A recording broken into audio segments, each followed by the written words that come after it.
Halo teman-teman, kali ini kita akan membahas mengenai sejarah pengukuran psikologis.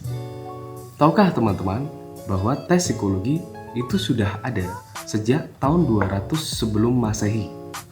Adalah kekaisaran Cina yang pada waktu itu sedang mencari individu dengan kualitas terbaik untuk bekerja di pemerintahan. Pada waktu itu, seleksinya berbentuk sayembara. Dan yang diujikan adalah kemampuan memanah, kemampuan berkuda, bermusik, serta pengetahuan-pengetahuan umum seperti pertanian dan geografi.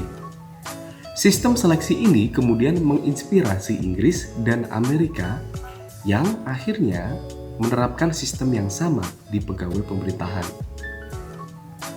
Seiring berkembangnya zaman, tes juga dipakai di bidang-bidang lain kehidupan, seperti pendidikan.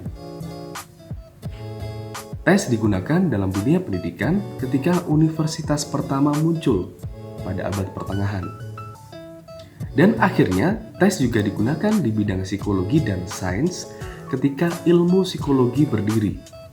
Lahirnya psikologi sebagai ilmu pengetahuan mendorong ilmuwan untuk menciptakan alat ukur yang bisa digunakan dalam penelitian.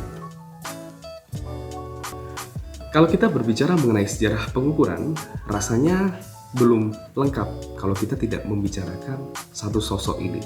Adalah Alfred Binet, yang ketika tahun 1904 dia diberi tugas oleh pemerintahan untuk mengevaluasi hambatan perkembangan pada anak-anak. Dia bersama rekannya Theodore Simon kemudian berhasil membuat tes kecerdasan pertama, The Binet-Simon Scale. Kemunculan tes kecerdasan pertama ini ditandai sebagai munculnya era tes psikologi modern. Akhirnya, tes kecerdasan Binet-Simon membuat penilaian dan evaluasi individu bisa dilakukan lebih cepat dari sebelumnya.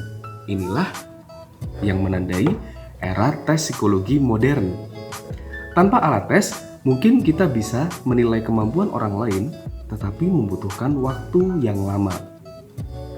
Jika Anda tertarik dengan sejarah tes psikologi, Anda bisa membaca di e-book yang sudah disediakan. Sampai ketemu di video selanjutnya.